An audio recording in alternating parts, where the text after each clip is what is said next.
So alright guys, today I'm back out here working on this blue 1987 turbo.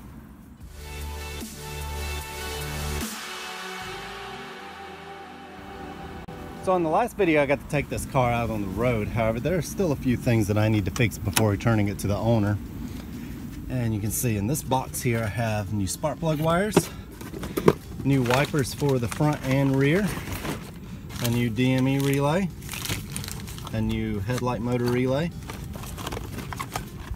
a new rotor button for the distributor, a new alternator belt,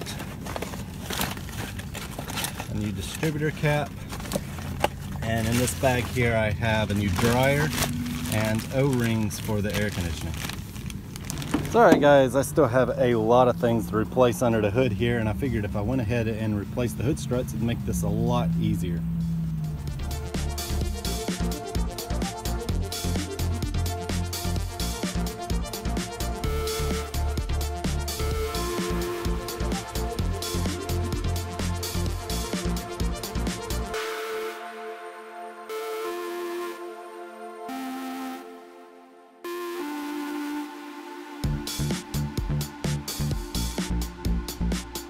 Alright, I got the new hood struts on, and I think I'm just going to stick with the easy stuff here and go ahead and replace the wipers.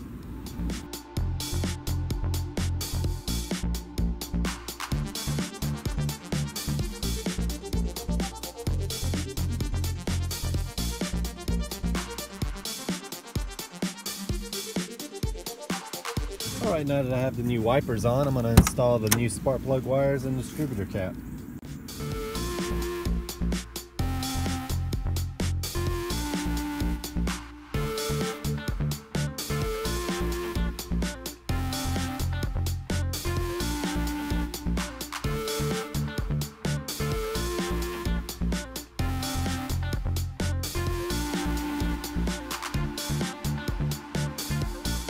Alright, I've got the new spark plug wires and distributor cap on now.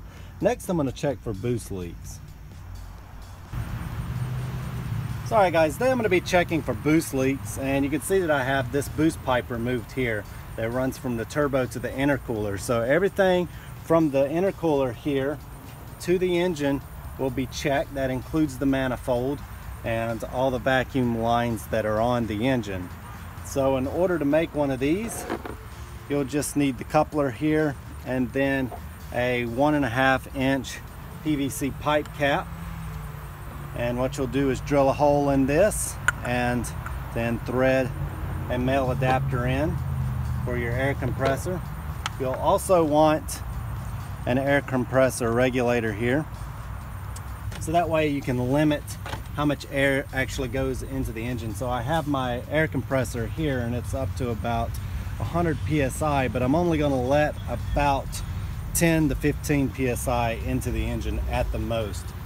So anyway, I'm going to actually make a new one here because this one's been used so much that it has a leak here, and I think I can actually do a better job. So that's why I have everything here, and then I'll show you the finished product when I'm done. So alright, I got the new piece assembled now, and this adapter is actually a half, but what I did was drilled the hole a size smaller and then only used a half for a fraction of the way down, so that way I could get the thread started, and then the bottom half would be a lot tighter to make sure that this is airtight, because if any air leaks out here, then you're not going to really know where your boost leak is. You're going to have to keep adding air to the system and letting it bleed down and listening for it. But if the air is only leaking out where the leak is, then you'll be able to find it easier. So anyway, you want to make sure that this part is as airtight as possible, and this should be now. What happened with my old one was that I actually drilled it out to a half and threaded it in, and over time it just became loose. So anyway, I'm going to install the regulator now, and then I'll be able to attach this and check for boost leaks. So alright, I got everything assembled now, so I'm going to go ahead and attach this to the intercooler.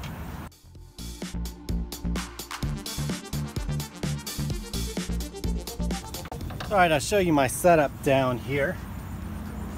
I was going to have the regulator attached here, but there isn't enough room. So I have the regulator attached back here at the compressor. So as I turn this, I'm going to add about 10 psi to the system.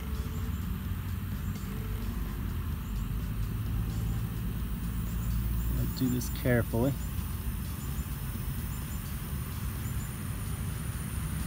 Alright, when you're doing this, make sure that you're wearing safety glasses, because some of these smaller vacuum lines here can just suddenly pop off and smack you in the face. And I found my vacuum leak. It appears to be the seals that are in the throttle body here.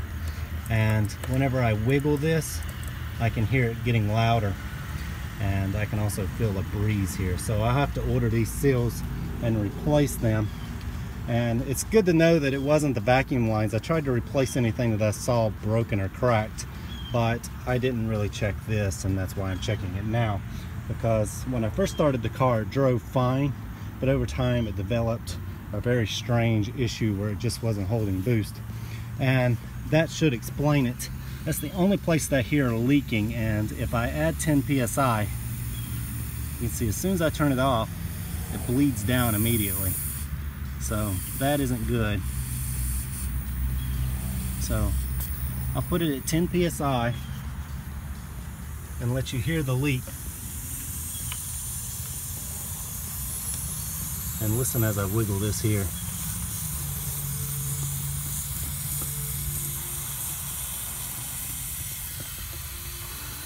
There may also be another leak up here somewhere. Yeah, I think there's a leak right here at the ISV itself. So I'll have to check that out. So alright guys, at least I know where to look now. It does start up and drive fine, but whenever you get on boost, you can tell something's just not right, and I didn't want to return it to the owner like that. And so what I'll do is over the next couple of days is get the intake manifold removed and order some new seals for the throttle body, and then I may do a Venturi delete here, and hopefully we'll get this airtight. And it's been a few days since I drove the car, and as you can see, I'm missing some coolant. You may remember that there was a lot of coolant pouring out from the radiator there that I fixed, but it still appears that I have a leak somewhere. I don't see it dripping anywhere, but I may have to pressurize this system here and see where it's at. So alright guys, I'm going to be rebuilding the throttle body. I've rebuilt a few of these and it's pretty straightforward. I'm going to start by removing it from the intake here.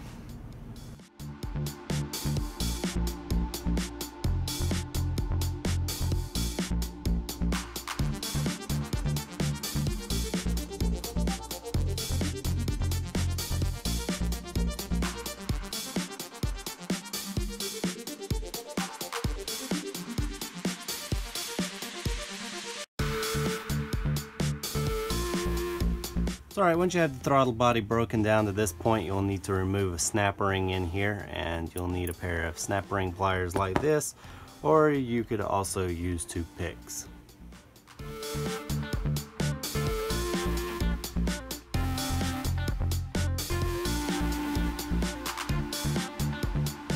So anyway, he says to use the pics in the instructions, and actually that worked better than my ring clip pliers. If I had a smaller set, maybe these would have been the best option, but they're just a little too big. So anyway, once you have this clip removed, then all you need to do is slide this out and you're ready to start replacing the seals. So alright, once you've got everything out, you're ready to start removing the seals, and hopefully you guys can see that. There's absolutely nothing left of these seals. It looks like dirt. So this is how you're going to remove the seals. You're just going to take your pick and slide it around in there, and if the seals are good, then they'll just come out, but otherwise they're going to turn into this mess here, which I'll have to clean out thoroughly, which explains the vacuum leak. And you can see this other side is the same way. There's just absolutely nothing left of the seals. So once I get this cleaned out, then I'll install the new ones. It's alright, I got the throttle body cleaned up and I got all that crud out of these bearings, so I'm going to go ahead and start reassembling everything. So this kit from Ironworks is going to have everything you need. If you ended up bending any clips or losing any screws, it won't matter since all the hardware is included as well. And I'm actually going to be using the track seals. It's just a personal preference. I have tried the street seals before, but I actually prefer the track seals even on a street car. So I'll go ahead and start putting them on, and here's the difference. You can see that the street seals are a little rounded, whereas the track seals are kind of squarish.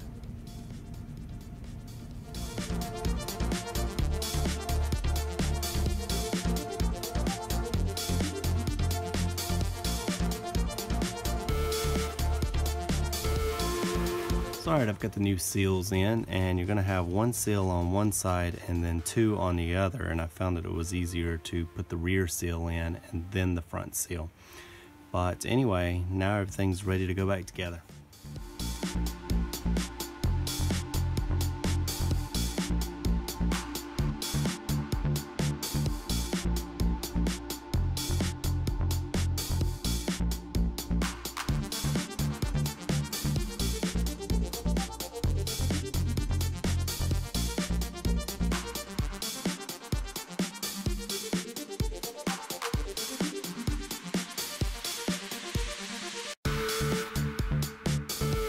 Alright guys, I got it all back together now with new seals and hardware, and you can see all the leftover hardware here.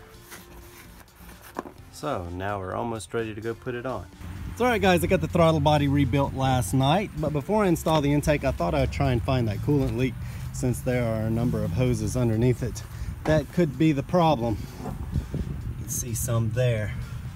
I was hoping to pressurize this system to make looking for the leaks a little bit easier, but unfortunately none of the stores that I went to had an adapter for this car, so I'm gonna have to come up with something.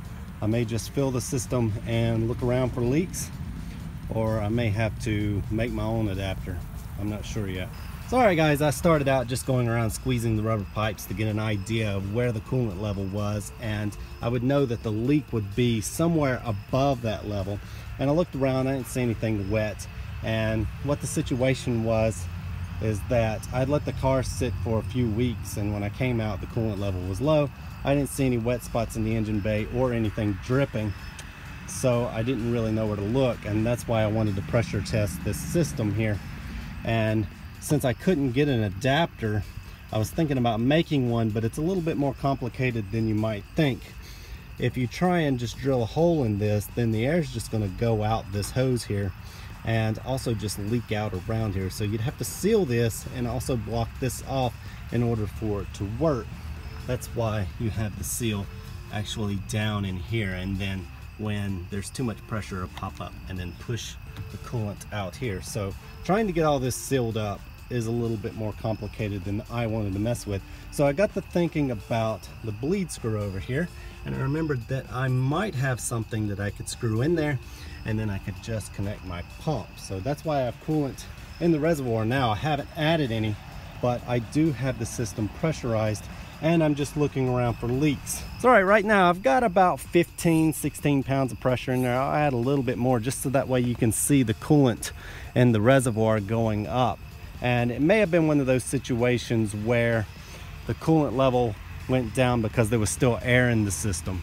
So that's what I'm hoping for here. I just may need to add more coolant and everything's fine. As it sits right now, I don't see any leaks, and I should have a fairly good representation of how much pressure the system has under normal operating conditions. So, all right, before I put the intake back on, I'm going to change the O-ring that's inside the venturi here to make sure that we don't have a leak.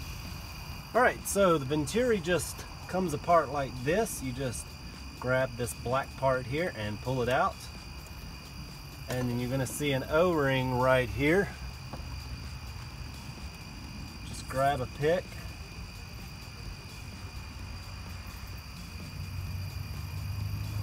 and pull it off.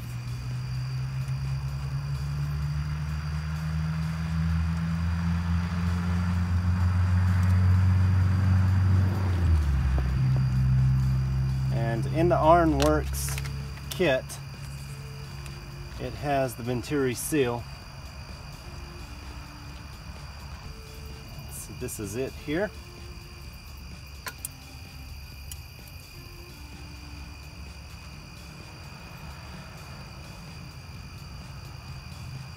Install the new seal like that and then just slide it back together.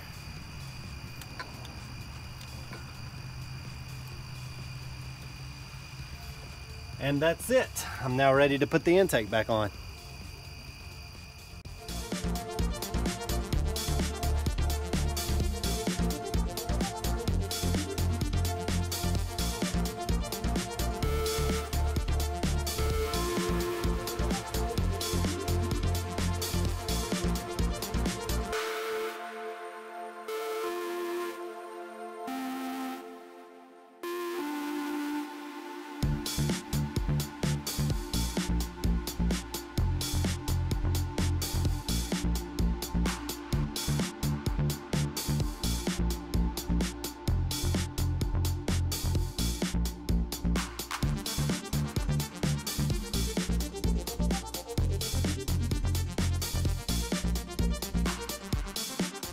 Alright, I got the intake and everything hooked back up, and it's ready for me to do another pressure test tomorrow to make sure that everything's leak free. Alright, I've got the valve closed here and I'm holding a steady 15 psi. You can hear this leaking here. But other than that, it looks like I have most of the major vacuum leaks fixed. The throttle body, unfortunately, is still leaking a little bit despite being resealed, so it might just be the throttle body itself. So I still have the street seals that I might put in another throttle body and see if we can't get this sealed up. Otherwise, everything else seems to be airtight, so I'm going to take it on test drive. Sorry guys, I got the car running again last night. Always take your time when you're doing things because it's easy to mess things up. I had a few issues that I had to go back and fix because I began rushing things because the owner wants the car back, and you just can't do it. You have to think of your work as a work of art. So anyway, I went ahead and just put an entirely different intake manifold on here. This one has brand new seals and I've already verified that it doesn't leak. I just didn't want to have to mess with that other intake anymore. So I got the car running perfectly now. Unfortunately, I did find the coolant leak, and it was that plastic nipple that was broken when I first got the car.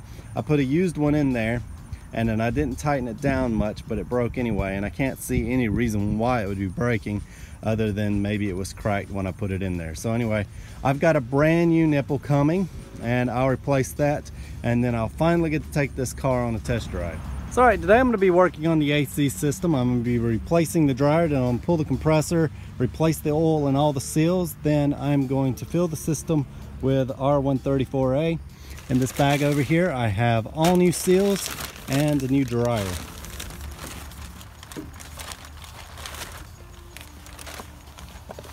So there's all the new seals. I believe they were in that box but they came out.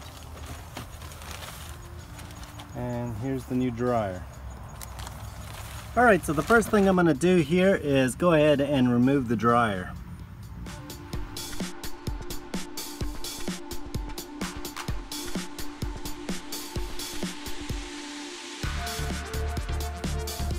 Alright, I've got the old dryer out here and I've got the new seals in. So alright, I'm not going to install the new dryer right now, but I went ahead and put oil in it. Next I'm going to go ahead and get the car up and take the compressor off so that way I can change the seals and then put some oil in it. Alright, I got the car up on ramps now. Next I'll pull the compressor and hopefully I'll get this done tonight. Alright, I've now got the compressor out. Alright, got all the old R12 oil out of the compressor here, so I'm ready to install the new oil. Alright, I got the compressor filled with oil and I have the new seals on. So alright, I've got everything reconnected up underneath here, and you may have noticed that I'm not using an adapter for the R134A, mostly because there isn't much room underneath here, and it doesn't matter anyway. It's just meant so that way you don't mix up refrigerants. But anyway, now I'm going to install the dryer. So alright, next I'm going to install the new dryer. I always try and do these after putting the compressor back on, or do them last, so that way I don't leave the system open. Alright, I've got the new dryer in now. Make sure that you put it in the correct way. Next I'll start vacuuming out the system. Alright, I've had the vacuum pump running for over an hour now. I'll go ahead and shut the valves here.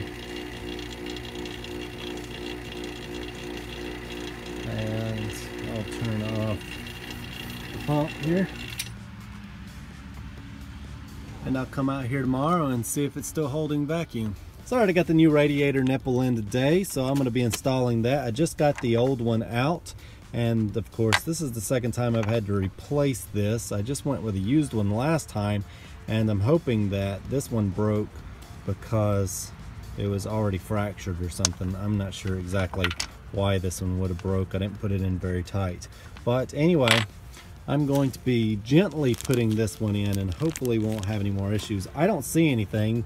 The line is long enough and I don't see anything wrong with the radiator that would cause them to break. So I'm not sure exactly what's going on, but I'm just going to try and go with a new one and hope that solves the issue this time.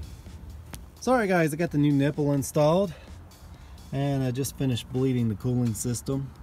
I just put it on hand tight this time, but I think that that's going to do it. Anyway, tomorrow I'll get out here and finish charging the air conditioning system, then I'll take it on test drive. So alright, I vacuumed the system out for over an hour and then I left it to hold the vacuum overnight, and you can see that I don't have any leaks whatsoever, so I'm getting ready to charge this system. Alright guys, I'm out here charging the air conditioner and I don't know if the compressor isn't working or if it's a stuck valve, but let me show you what's going on.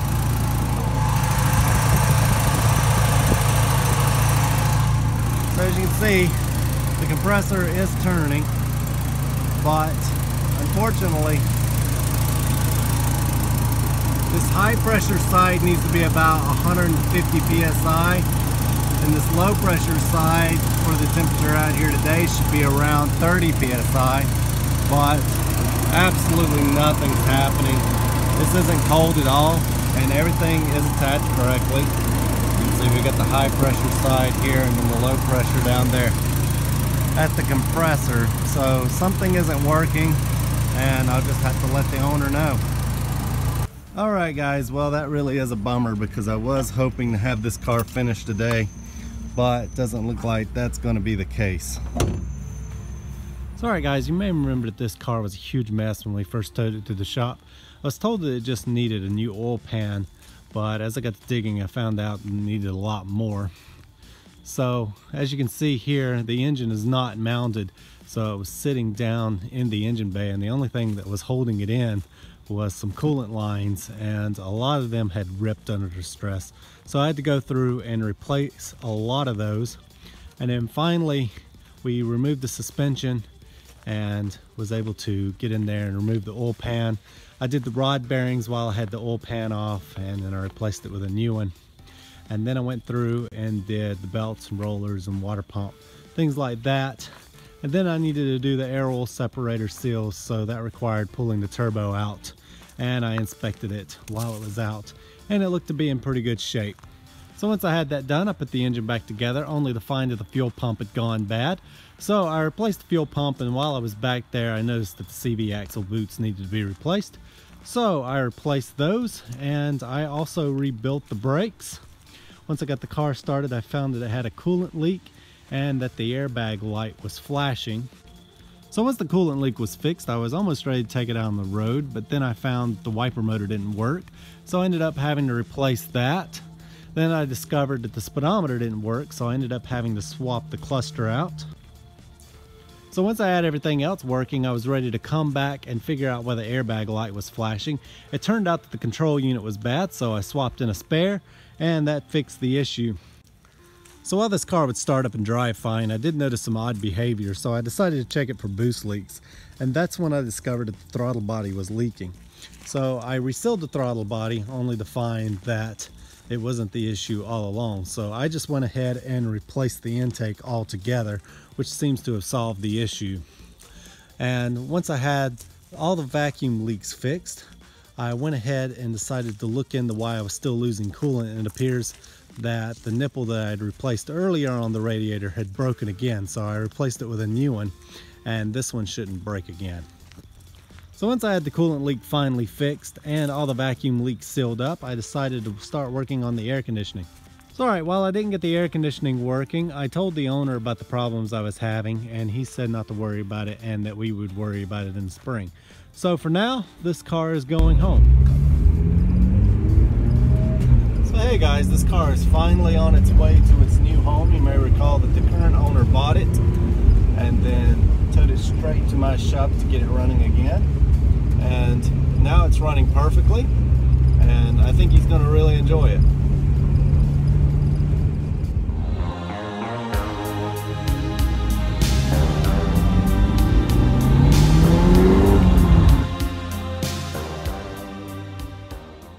That's just about going to do it for this video. I hope you guys enjoyed it. Be sure to like and subscribe. I upload videos like this every week. Also be sure to check us out on Facebook. And I also want to thank everyone who supports me on Patreon, since these videos would not be possible without you. But anyway guys, I hope you enjoyed it, and we'll see you next time.